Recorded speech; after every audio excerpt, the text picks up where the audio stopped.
I don't really know what I expected from a video game movie, especially with one with the title being ass in the title. Like if that word is back to back together in the same title, that's probably a bad sign. Hey guys, so it finally happened. They made a video game adaptation movie of probably one of my favorite video games of all time, Assassin's Creed. And they didn't exactly get it right. Now, video game movies are known for being notoriously bad. This one was pretty bad, but I don't think it was quite as bad as people are making out to be. Now, when a video game movie sprouts its head and you find out about it, and it's actually a game that you actually enjoyed and actually played several adaptations of, you kind of hold out that hope that it's going to be good.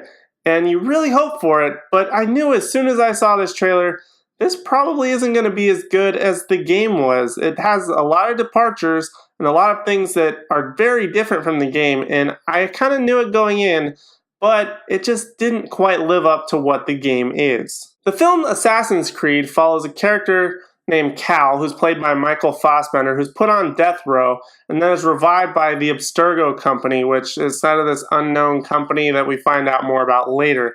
Or if you don't really know anything about the games, you'll find out more later.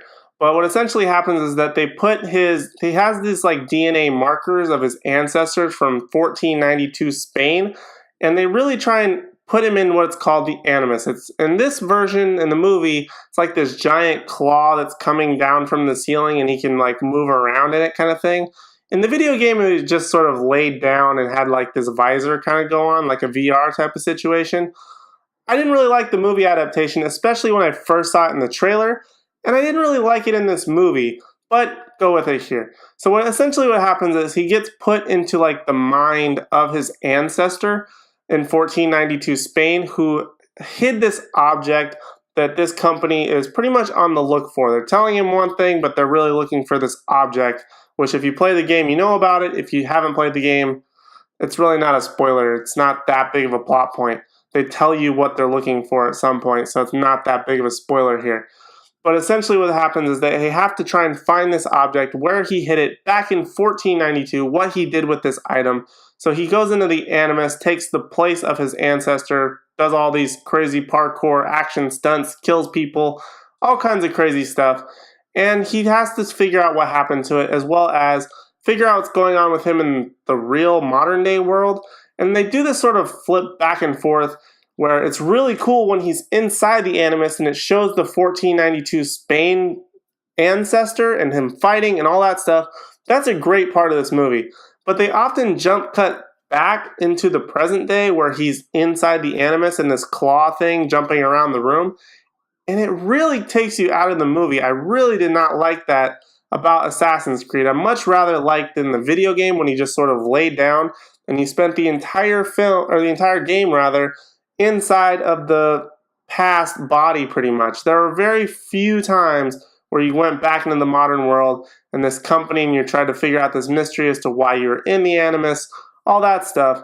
But this one, they kept jump cutting back to what was happening in the present, as well as they spent a lot of time in the present day. There were only very few scenes where we actually get to see Michael Fassbender's ancestor guy sort of do his Assassin's Creed thing, and that's where the best parts of this movie were.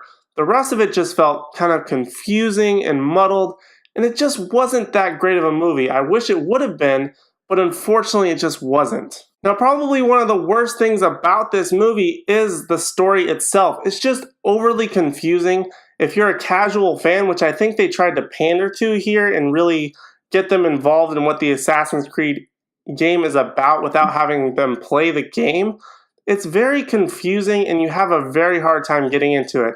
I mean, I've played at least 3 or 4 versions or sequels of the game, and even I was confused by the movie version telling me what the story was. It just wasn't that great of a story, and it just felt way too confusing. And Marion Cotillard I've never really been a fan of her, but she was okay in this movie, but they just didn't use her in the right way. Michael Fassbender, however, is probably one of the highlights of this movie. His acting is pretty good, as he does in most things, but it's definitely not top-notch. He kind of just went through this movie maybe as part of a deal that he had with another project. I'm not entirely sure. But I feel like he was by far the best performance of the entire movie, especially again when we get put in the Animus and we see the 1492 ancestor of Michael Fassbender's character. Like I said, this movie is not as bad, I think, as a lot of people are giving it on the internet. It's really not that bad.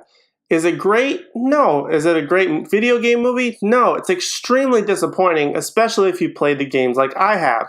I don't know why they had to come up with a new character with a new background and still give it kind of the same story as the video game as far as finding the object that they have to find. But it just felt like they had all this potential wrapped inside this video game. The video game had all of these movie qualities for it by itself. It didn't need to have a new story or a new character introduced just because Michael Fassbender was in it. They could have easily translated what was in the video game directly into the movie, and it would have been much more successful rather than trying to adapt it into modern audiences and trying to appeal to certain people and to a wider audience. The grade that I'm going to give Assassin's Creed is a D+. As I said, this movie was pretty disappointing, but it's not as bad as people are giving it like hate for on the internet. Yes, it's bad. It's a bad video game adaptation. But if you were not a fan of the games, maybe it could be passable as sort of a fun adventure movie. It's a great movie to watch maybe if you have nothing else to do on a rainy day, but it's not one of those movies that you want to put in and watch time and time again. And that's really disappointing when you consider the source material of the video game and the amount of detail they put into that video game that just didn't translate into this movie, and it's really sad. But it's unfortunate we get another disappointing video game movie. Guys, that's my review for Assassin's Creed. Be sure to let me know what your favorite or least favorite video game movie is down in the comment section down below. Guys, also be sure to look out for my review for Passengers, which is going to be coming up soon, as well as my most anticipated movies of 2017. I'm not going to be doing a best and worst of 2016, just because I started in like March of 2016. I didn't get to do January or February movies, so I'm going to kind of wait and see if I want to do that maybe at the end of next year.